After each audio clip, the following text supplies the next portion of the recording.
100 ans après les guerres de 14, les robots tueurs changent le visage des conflits. Des experts l'évoquaient cette semaine à l'ONU. Géraldine Jacot de la rédaction de Nouveau. Ils s'appellent Iron Dome, X-47B ou Mantis. Leur point commun, ce sont des machines de guerre semi-autonomes. Elles savent garder des frontières, intercepter des missiles ou décoller presque seules. Dans 20 ou 30 ans, elles pourraient se passer complètement de l'homme et même être engagées sur les champs de bataille pour tuer. On parle alors de robots tueurs. Ils arrivent, ils sont déjà en train d'être développés.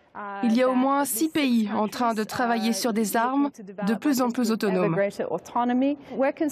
Nous pensons que ces machines manquent de compassion, de qualité humaine, pour en faire de bons soldats sur les champs de bataille qui peuvent comprendre et interpréter les lois de la guerre et faire la distinction entre un civil et un combattant.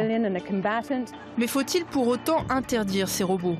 Le professeur Ronald Harkin pense qu'il pourrait épargner des vies. Ce sont des systèmes, s'ils arrivent un jour sur le terrain, qui travailleront aux côtés des soldats humains, leur procurant aide et assistance dans des tâches très difficiles, dans lesquelles les soldats peuvent faire de graves erreurs et pourraient tuer des innocents par accident, par crime ou par faute.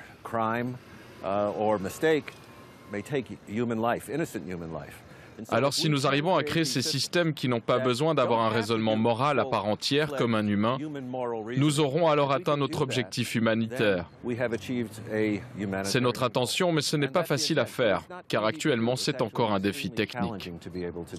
Alors, encadrer l'utilisation de ces armes, ce n'est pas suffisant pour le professeur Noel Cherki. L'idée d'un moratoire ou d'une réglementation m'inquiète, car nous avons pu voir dans l'histoire de la guerre qu'on commence toujours par investir des milliards de dollars dans le développement des armes et ensuite les standards acceptés changent avec le temps. On a vu ça avec les bombardements aériens, avec les sous-marins militaires. Ils étaient les deux illégaux à leur début et les États ont fini par les accepter. Et nous ne voulons pas que cela se reproduise. Le sujet est sensible, car derrière les questions éthiques et légales se joue une toute autre bataille, celle-ci déjà bien réelle, une bataille industrielle pour l'armement.